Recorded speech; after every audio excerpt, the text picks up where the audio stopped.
right? And whether you're somebody who's just in the general public or you're a master gardener volunteer, you might be out walking around and you see something and you want to know what it is, but you don't really know kind of how to describe it or how to go about figuring out what it is. For master gardener volunteers, a lot of us operate plant clinics in our extension offices and out in the community where folks can bring plants to us for identification. And so we need to be able to have those skills to accurately identify those plants. If you are not familiar with us here at Extension, I just want to take a quick minute to talk about who we are. We are a function of the land grant university system. We work in conjunction with FAMU. So we have the University of Florida and FAMU are the two land grant universities here in the state of Florida. UF-IFAS Extension is obviously through the University of Florida, and we're a cooperative organization that works within county governments. There is an extension office in every county in the state of Florida, and if you're curious about where yours is located, you can follow this link here to our interactive map. Extension touches on programs as far-ranging as kind of personal financial management to clam aquaculture. So we really have a wide variety of programs that we offer. And like I said, I work kind of in the residential horticulture, landscape, Florida-friendly landscaping, master gardener volunteer program. But there are many other programs in extension, and I encourage you to check them out. So our topics for today, and I do just want to go ahead and let you know as we get started here, feel free to type questions in the chat. We have a couple opportunities built into the presentation where we can kind of pause. There's an activity that we can do. And so I want to encourage you, if you have questions as we go along, just to go ahead and type those in the chat box, okay?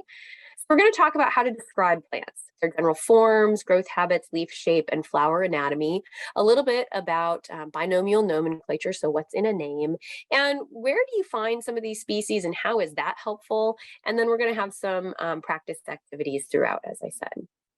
So what is a plant? I want to start with the very basic definition, right? Well, it's eukaryotic, it's photosynthetic, right? And what does photosynthetic mean? It just means that it has the ability to use energy from the sun to convert chemicals into sugar inside of special cells in the body, the chloroplasts. And so plants are one of the primary means of producing energy here on the planet, right? They're what's called a primary producer, right? Lots of other things are going to consume plants in order to get energy from the sun. So they're photosynthetic. They're not animal. They're not fungal, right?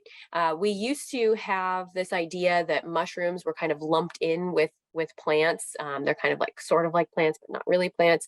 But we actually know now that that's not true. They have rigid cell walls and no nervous system that we can, that we consider a nervous system. So we know that plants do interact with their environment. They can follow the sun, right? They have what's called heliotropism, where they will follow the sun throughout the day. There's also geotropism exhibited in plants, where they will grow in a certain direction based on gravity. And so they do interact with their environment, and but they don't have a nervous system. So that's kind of basically what a plant is. But I'm curious to know what you all think plants are. Just go ahead. What's the main thing that pops into your head? If you would, type it in the chat. Just like, what's the main thing that pops into your head when you think of a plant? All right, if nobody's jumping to share, that's okay. Feel free to put it in there as we go along. So when we look at plants, right, there are lots of different ways that we can classify and organize plants that allow us to describe similar traits and characteristics that they might have. And these can be based on either their physical traits, so the actual structure of the plant, or their morphological traits, meaning kind of how they grow, where they grow. Okay, good. So somebody shared in the chat that plants stay in one place and they have to get energy from their immediate surroundings. That's very true. Yeah, something living and growing, good. I'm glad you guys are sharing what you think of for plants. So you can see, I love this diagram that's here on the left side of the screen, looking at kind of classifications and groupings of different plants. And you can see as we go down, we have all these, words that might be kind of, you know, difficult to roll off the tongue, right? Bryophytes, pteridophytes, gymnosperms, angiosperms, and within those angiosperms, gymnosperms, we have even finer categorization of those different plant species. Now, for somebody who's just a basic identifier, right? I see something on the side of the trail while I'm out for a hike. I want to know what it is.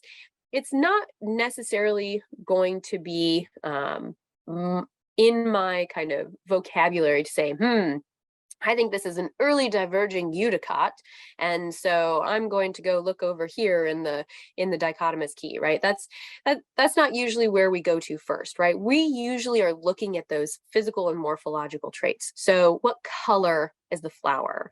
What shape is the leaf? And so we're going to talk more about how we can use what we can observe easily to help us identify plants. Now, I'm going to go ahead and share in the chat box, and this is a place for us to kind of interact as you're participating. And if you're on a mobile device or something like that, it might be hard for you to kind of go back and forth, but feel free to revisit this after the fact. There's a link to what's called a Jamboard. And this is a place where it's just kind of like a cloud-based whiteboard. And when you go to this link, you'll see on the first page that there are different images there. And you can draw an arrow showing which one you think is a plant. So we're going to go ahead and we're just going to take a quick, maybe 30 seconds and let you go ahead and access that link. And if you're having trouble, again, if you're on a mobile device or something like that, just revisit that link after the presentation. But I'm going to give you about 30 seconds. So look at both images. Which one is a plant? And then we're going to talk about how you can tell which one is a plant. I'll pull up the screen in a minute. I'm going to go ahead and I'm going to pull up the screen here and see what y'all have been working on with the, good, great. I see we've got some people participating.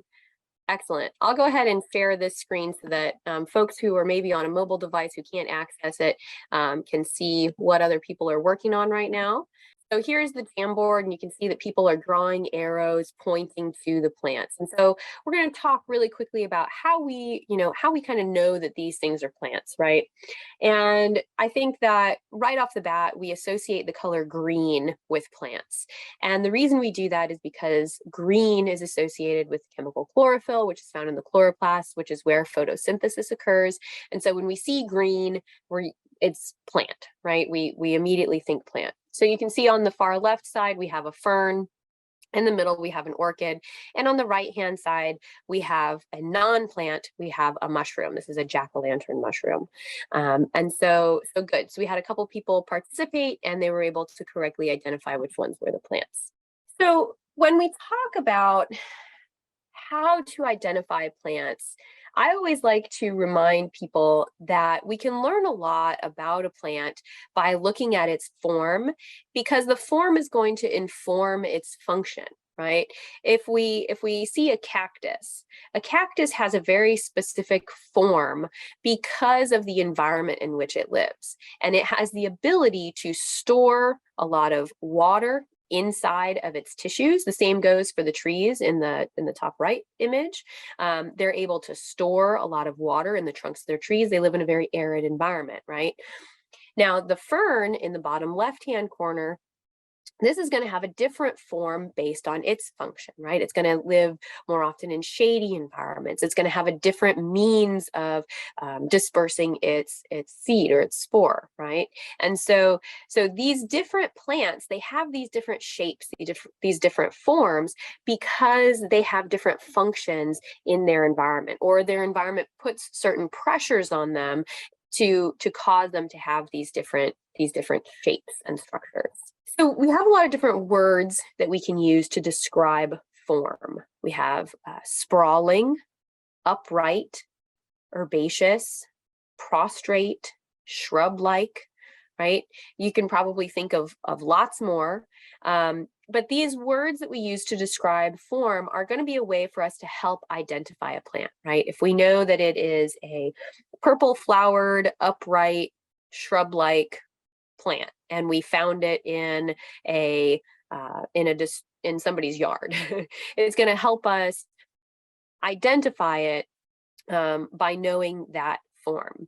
Now, the form is usually kind of determined or dependent upon the distance between the nodes. And when I say nodes, I mean when you look at the stem of a plant, you have little buds, and the buds are where the leaves grow. And at each of those nodes is kind of the plant holds the different chemicals that it needs in order to initiate growth. And so when you're doing things like asexual propagation, where you're taking stem cuttings from plants, you're going to want to cut them at the node so that the chemicals are present to cause that plant to grow in that location. So some plants will have a very short internodal distance. It'll be a very short distance from one node to the next, and others will have a very long internodal distance. So it'll be much longer from node to node. And if the stem is not particularly rigid or woody, when you have a long internodal distance, you end up with more of a sprawling or prostrate growth habit. And then also whether or not the plant is flowering or non-flowering, that's also going to change the form. If you have something that's going to, let's say you have a biennial plant that has what we would call a basal rosette, where you have leaves kind of circling around the base of the plant, and then in its second year, it sends up this rigid stem with a nice inflorescence of flower at the top, right? That's going to change. So you would have had something that was prostrate changing to upright, right, in its second year. And so sometimes the way that we describe form can change based on the life process or physiological process that's happening in the plant at that given time. All right, so we're going to go back to the Jamboard now, and we want to look at, you can click the arrow at the top to move on to the next Jamboard. So there are little arrows you can switch from 1, 2, 3. If you click the arrow on the right, it'll take you to the second Jamboard. You want to look at both of those images and then say which one has an upright growth habit and which one has a prostrate growth habit. And again, I'm going to give you about 20 seconds just with the PowerPoint presentation screen up so that I don't kind of interfere with people as they're trying to look at their Jamboard screen. And then I'll go over and share that Jamboard screen for those folks that aren't able to participate because they're on a mobile device or something like that. All right. And if folks joined recently, I'm just going to go ahead and I'm going to reshare that Jamboard link in the chat so that you have access to it. All right, let's go ahead and share that Jamboard screen again. I'm going to move to the second one. So here we can see the two different plants. Excellent. Good. So these are actually two of my favorite native plants. On the left is sky blue lupine, Lupinus diffusus, and on the right is railroad vine, which is Ipomia pescapre. And we'll talk a little bit, I'll mention that name again when we talk about binomial nomenclature, because it's a really great, very descriptive name of that plant. And you've absolutely correctly identified one having an upright growth and one having a prostrate growth. All right. So after we look at the overall growth of the plant, the next thing that we generally look at, and this is because 9 times out of 10, there are no flowers on the plant when we're looking at it. We don't get so lucky every time. But we're gonna look at the leaf shape, right? How is the leaf attached to the stem? Is it a simple or a compound leaf? And if it is simple or compound, how is it compound? And what does the margin of the leaf look like? And I'm going to just go ahead and I'm going to grab and right here, this is what we call, see where the blue is drawing? This is what we call the margin of the leaf. And the margin of the leaf is that edge of the leaf. And I'll show you another slide that gives you some words to describe that. But knowing that the edge of the leaf is known as the margin of the leaf is a really good kind of first step towards identifying the plant, because the shape of that margin can really help you narrow down what plant you're looking at. You can see the different structures here. We have the axillary bud, the leaf stalk, or also called the petiole, which is where the leaf attaches to the stem. Okay, you have veins running through the leaf, and we'll talk a little bit more about veination a little bit later. But knowing kind of what the veins look like, the shape of the margin, and then where the leaf is attached to the stem is going to be very important for that identification. Clear drawings. There we go. So one of the first things that we can look at when we're looking at a plant and we're trying to determine what the shape of the leaf is, we can look at simple versus compound. And the best way to determine whether or not a plant has simple or compound leaves is to look for that axillary bud. So you can see here, we have a leaf, right? Here is the axillary bud. I'll go ahead and I will circle it so that you can see it easier. So right here, the axillary bud. It's where the petiole is attached to the stem, and if you were to cut back to that spot, it would grow again from that location. Right here is another axillary bud. Here is another axillary bud. Okay, and so you can tell that this is a simple leaf because there's only one leaf emerging from that axillary bud. Down here on the compound leaf, right, here's the bud, and you can see that there is a long additional stem here, and you have lots of what we call leaflets on this stem with each of these individual petioles. If you were to cut the plant right here, it would not regrow new leaves from that location because it's not a bud. It would be here, right? Here is the bud. This is not the bud. And so this is how you can very quickly say, okay, yes, for sure, this is compound, this is simple. So once you've determined that it is simple or compound, you want to also look at how the leaf is attached to the stem. And there are lots of different ways for us to describe this. We could get into a lot of botanical vocabulary, but these are some of the more common. Petiolet, right, has a leaf stalk with a petiole. Sessile, you can see this image right here is sessile. This is lacking a petiole. So this is where the leaf is just right up against that axillary bud on the stem, okay? Clasping would be where the leaf actually wraps around the stem, either partly or wholly surrounding the stem. And then one of my favorites is the peltate attachment, which is where the petiole is attached to the surface of the leaf blade instead of to its base or margin. And so a very common one of these is dollarweed, and they look like little umbrellas for frogs.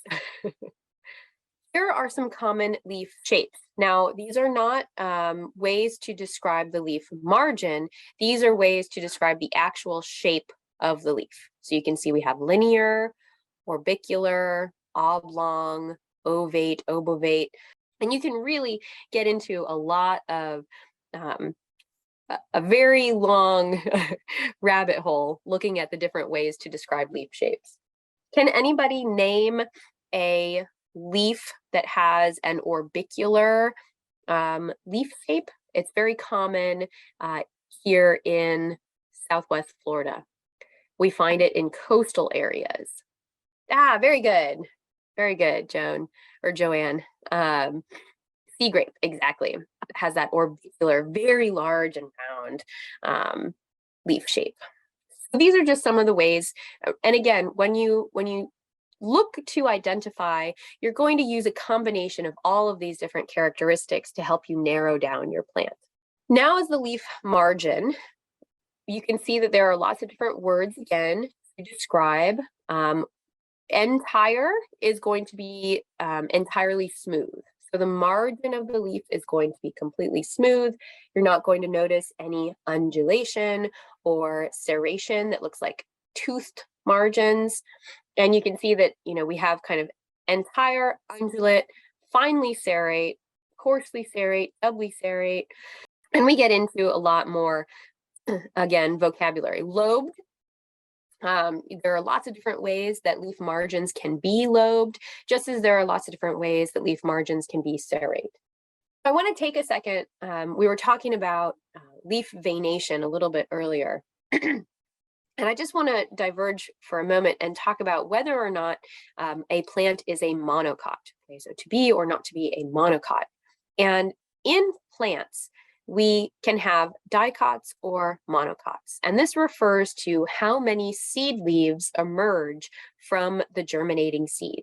In a monocot, there's only one cotyledon that emerges from the germinating seed. Some of the characteristics of monocots are parallel veins. So plants that have parallel veins, think about things like grasses, iris, bamboo, palms.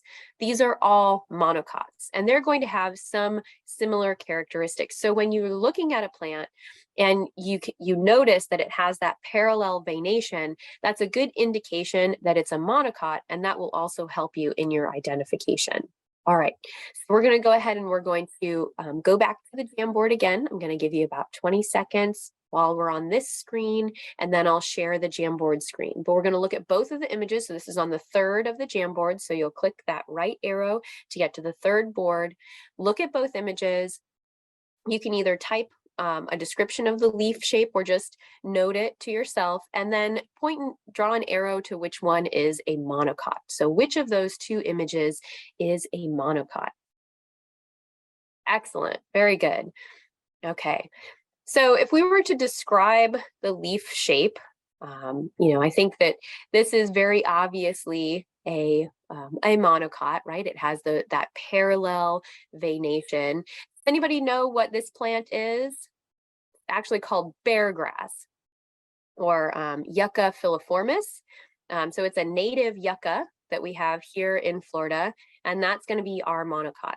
Okay. On the right-hand side, you can see that this is a lobed leaf, and it has an entire margin. Okay, a lobed leaf with an entire margin. Now, if we are so lucky as to find a plant that is in its flowering stage and we're able to look at the flower, this is a really great way for us to be able to identify the plant. It's one of the easiest things to look up, either in a book or online. You can say, the color of the flower, the shape of the flower, how many petals, and you can usually at least get down to the genus, right? So flowers have lots of different kind of components to them, and it's good for us to know the different components so that we can describe them a little bit when we are looking to identify them. For flower anatomy, we have, to understand first that a flower's main job is reproduction, right? And we're going to be looking at the different reproductive structures of the flower. The one on the left does a really good job of showing you the petal, right? Underneath the petals, sometimes we have these petal-like or leaf-like structures that are called sepals, and these are usually what are wrapped around the bud before it blooms. Down here we have what's called the receptacle, which, if this is a fruiting plant, right, if we were going to get an apple from this, right, down here in the receptacle is where we would see the growth of that fruit. Pistil and stamen. Here you can see a closer up kind of description of the stamen. We have the anther and the filament. This is where the pollen comes from. The pistil, right? This part of the pistil is called the stigma, and it goes down to the ovary, down here into the ovary. So the goal of a flower is to get pollen to land on the stigma, and then that pollen can go down into the ovary and fertilize the plant for sexual reproduction. Now, some plants reproduce both sexually and asexually, so either through vegetative cutting or rhizome growth, or producing whole new plants off of the mother plant. Think about something like a strawberry, right? But a lot of plants are going to seek out sexual reproduction in order to increase the diversity of their genetic information. So being able to describe kind of what the pistil and stamen look like, how many petals the flower has, and then of course the color and whether or not sepals are present can also be very helpful in identification.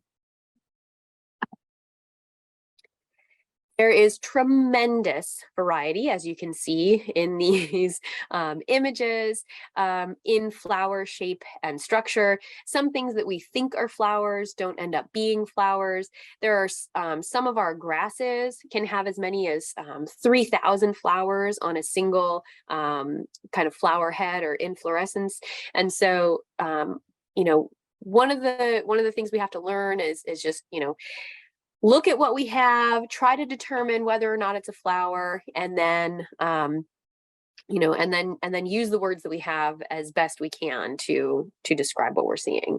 You know, one of the things I always like to point out to people is things like sunflowers. It's not one flower, even though the petals are kind of all around in that corolla around the outside, right? A sunflower is actually hundreds of little flowers on the inside. And that's why you get all of the seeds in there, right? Because each of those seeds is coming from an ovary within the flowers inside of that corolla. Another way to describe flowers is whether or not they are determinate or indeterminate. And when you have more than one flower being born on a plant, we call that the inflorescence. And the location where the flowers bloom first is going to tell you whether it's determinate or indeterminate. Determinate flowers bloom first, right? That's at the end of the terminal flowers. You can see, I'll circle it so that you can see better. These are the terminal flowers, okay? And when these bloom, they stop that inflorescence from continuing to grow. They don't allow it to continue to grow because these flowers have bloomed, and then the ones down here are going to bloom later. An indeterminate, you're going to have the flowers down here starting to bloom first. And then that allows the inflorescence to continue to grow and put on new buds as it goes, as it grows. And so determinate or indeterminate can be a really good way for us to identify a plant as well. There are all kinds of different shapes that inflorescences can take. You know, a really good example, the compound umbel is, if anybody knows Queen Anne's lace, or fennel, right? That's going to be a compound umbel inflorescence. It's kind of, umbel is nice because it sounds kind of like umbrella. And so it's a nice, easy way for you to think about what that shape looks like, right? We have the corymbs. So a corymb is going to be more like flat at the top. Raceme is where you're going to have the flowers held on individual stems off of the stem of the inflorescence. A spike is where the flowers are right on the stem. So we have spikes and racemes. They look very similar, but then, you know, there are, like I said, there are lots of different ways to describe the inflorescences, and whether or not they're determinate and indeterminate is probably the first thing that you can identify. And then you can pull up one of these diagrams and you can try to describe what it is. I'm not going to suggest that anybody go out and try to memorize this right now. I think that the best thing to do is just to know whether it's determinate or indeterminate, and then you can look up these diagrams. So what is in a botanical name, and how can that help us identify a plant? So here we have an example of one of our common native plants. It's used very often in landscaping. This is in family Asteraceae, genus Helianthus, which is the sunflower genus, and the species is Debolus. So if you didn't know that this was Helianthus debilis, you would look at this and you would say, you know, this kind of looks like a sunflower. And so you could look up the sunflower genus, right? You could say, you know, this looks like a sunflower. I think it's a Helianthus. And so you could say Helianthus, Florida, prostrate, because this has a prostrate growth, right? And then that would help you to narrow it down to Helianthus debilis. Sometimes the name can actually give you an indication to some of the characteristics of the plant. So I mentioned earlier, Ipomea pescopre, right? Railroad vine. That one I love because pescopre, the species name, actually means goat's foot in Latin. And the shape of the leaf on the railroad vine is like a goat's foot. If you looked at like a goat's hoof print in the sand or in the soil. So that Ipomea, you know, that's morning glory. And then pescopre, goat's foot, you're like, oh, okay. It has a morning glory flower and it has a leaf that looks like a goat's foot. So that's a really useful botanical name. I'm not going to say that all botanical names are that way. There are some that are just named after old botanists. So you find things like Walteri as the species name, and that's not particularly helpful. But if you can narrow down to the genus first, then you have an easier time identifying your plant. And then once you've kind of written down all the information that you can about the growth habit, the leaf, whether it's simple or compound, what the leaf shape looks like, if there's a flower, what the flower looks like, if it's indeterminate or determinate, then it's really important to take note of where it's growing. This is especially important if you are looking at species that are found out just in the wild, because where that species is found can help you identify what it is. Different species are adapted to different environments here in Florida. And so if you're in a flatwoods, you want to say, you know, prostrate, entire, purple flower, pine flatwoods. And that would help you to significantly narrow down what that plant is and where it's located here in Florida. Now, some plants that are in natural areas aren't supposed to be in natural areas. And if you're looking at something in a landscape, that's not necessarily going to help you, right? Because stuff in a landscape is probably from a nursery, so it's not in its natural location. But we do get hints based on, again, that form follows function. If you're looking at something that has a very fleshy or succulent leaf, you can generally understand that that means that it's from either an arid climate or maybe a salty environment. So there are definitely clues in the plant structure that help us understand where they're from. If you want to, you can go to the Jamboard. We will not toggle back and forth between the screen because some folks were having some difficulty. But if you have been able to access the Jamboard and you like using it, go ahead and head to the fourth one and look at the images and pick one. And then just for your own edification, describe that image using some of the things that we've talked about today and think about where you might find them as well. All right. So we've learned all these vocabulary terms. We've talked about the growth habit. We've talked about the leaf shape. We've talked about the flower shape. So now how the heck do you find out what a plant is? Well, one of my go-tos is books because I just happen to really love books. And here are just some photos I took of some of the books that are on my bookshelf. There are so many identification books available. These are some of the ones that I like a lot. Florida Wildflowers is a really great one, especially if you're looking at plants in their natural areas.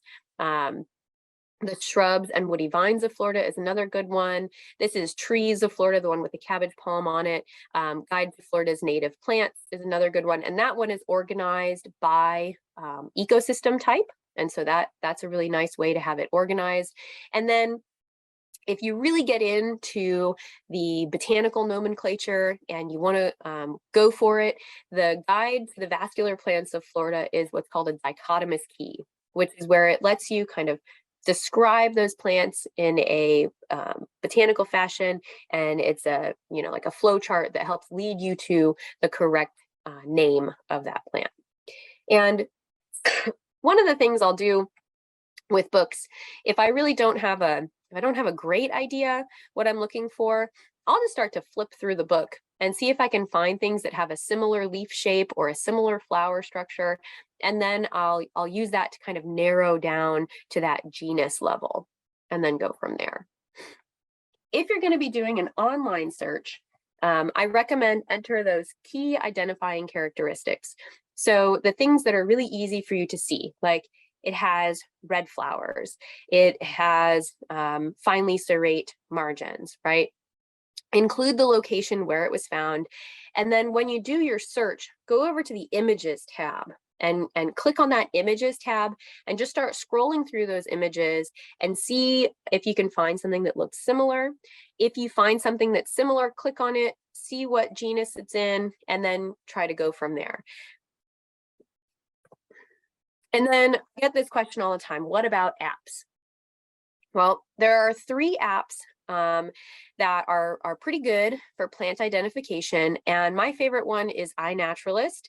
I like iNaturalist because the data is publicly available, and it's a online community of more than 1 million people who are either experts or pseudo experts, and it's like 1 million brains thinking at once, right? You take a picture, you upload it with some information, and then people make recommendations, or the app makes recommendations based on the collected data from the past 15 years or so. Leaf Snap is another good one. This is for foliage only, which is useful because a lot of times we don't have a flower. This one is free. It uses an AI, so an artificial intelligence developed by Columbia, University of Maryland, and Smithsonian to help identify what that plant is based only on its foliage. Picture This is another good one. It is not free, however. You can get a free trial, I think, for 30 days. It also relies on artificial intelligence and claims about a 99% accuracy. I've had the best luck and enjoyed using iNaturalist the most. And it's good not just for plants, it's good for all kinds of things. Yes, and Virginia, I think iNaturalist is a really good place to go to look. A site that is helpful in identifying plants. You can also go, some of our IFAS websites will have databases that you can scroll through and look at images. There are a few apps available through the IFAS App Store as well that can help with some plant ID, but that's more commonly for landscape plants. There is the IRC website, and that has a lot of Florida's native plants. And then there's also the Florida Native Plant Society, and there's good information there as well. And you can kind of type in some information and it gives you some possibilities. All right. So the last thing that I just want to share with you is that if you're not a Master Gardener volunteer, or if you're a Master Gardener volunteer in another county and you're having trouble identifying a plant, we are happy to try to help you through that. This QR code will take you to our online plant clinic inquiry form.